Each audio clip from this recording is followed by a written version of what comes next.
Hi, and welcome to Positive Relationships. My name is Irene Atia, and I'm a Christian counsellor.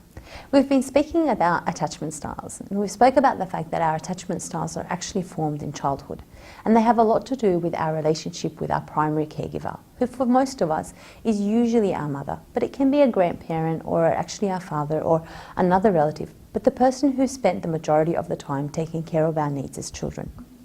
We've spoken about the fact that attachment style only really emerges in times of distress within a relationship. Most couples enter into a relationship from a secure place, where things are actually on a positive note when they enter into the marriage.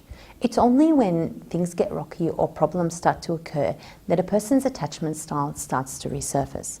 We've spoken about secure attachment personalities who feel safe both about themselves and about others and enter into relationships with confidence and with health.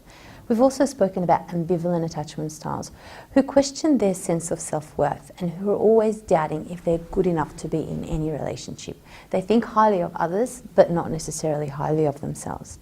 Today we're going to talk about avoidant attachment styles. These people, as children, their parents were generally emotionally unavailable or unresponsive most of the time.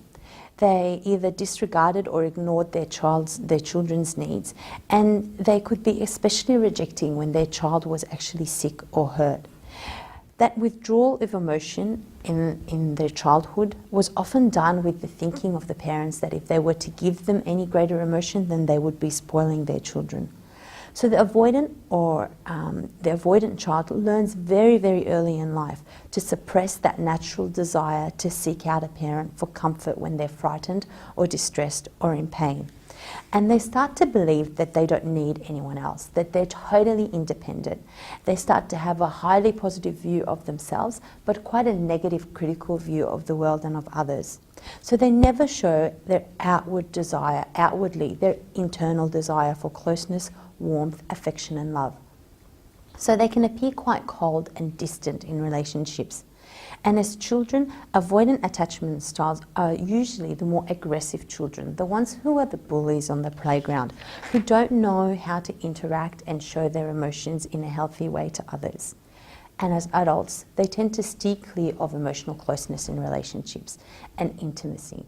So they often are uncomfortable with things like physical contact and attempt to limit affection with their husband or wife so that they feel safe, because that affection and that emotional connection leads them to feeling vulnerable and uncomfortable about the possibility that their partner, their husband or their wife will hurt them in some way. So they're often distant and they deny their vulnerability and use repression to manage their emotions. And those emotions are, even though they're often aroused in situations and that can activate their attachment needs and get them to actually be connect to other people, they're very quick to suppress them and to push them down and not allow them to surface, because they see that as a sign of weakness and they try to not seek that closeness in that way. But if they were to seek that closeness to their partner, they use things like hints, complaining or sulking to get their husband or their wife's attention.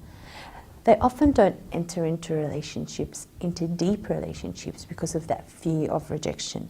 So in order to not be rejected, I just don't enter into the relationship at all. They have this stance about protecting themselves from the outside world. They're often focused on themselves and their own creature comforts and have difficulty disclosing their thoughts and their feelings to other people in fear that they may use them against them. They also have an inner voice. Just like the other attachment styles have an inner voice, this attachment style also has an inner voice. Where the ambivalent attachment style believes poorly of themselves, the avoidant attachment style is constantly telling themselves to avoid other people and to avoid relationships and to avoid closeness, because that's the only way of protecting themselves. So they will tell themselves that you don't need anyone, or rather, I don't need anyone, or don't get involved because that person will just hurt you, or generalized statements like women won't commit in relationships, or men will just try to trap you, or you're too good for him or for her. Those forms of self-beliefs or self-inner voices start to damage and sabotage their attempts at actually forming relationships. But like the ambivalent attachment style, the avoidant attachment style can eventually change to a secure one by forming new experiences, by having relationships and friendships that are long-lasting, by having people around them that insist on being close to them, despite their stonewalling or their cold distance, because their deep need for connection and relationship still exists, despite their outer toughness that they project. Therapy may also be something that they consider, but it's important that if you recognise that you have either of these attachment styles, the ambivalent attachment style or this avoidant attachment style, that you form new experiences, that you speak about those inner fears and those inner voices, because it is through that that a person can then recover and enter into secure, healthy attachments with their husband or their wife in their adult relationships, despite the traumas that they may have experienced in childhood. Thank you for joining me today. I look forward to seeing you next time on the next episode of Positive Relationships.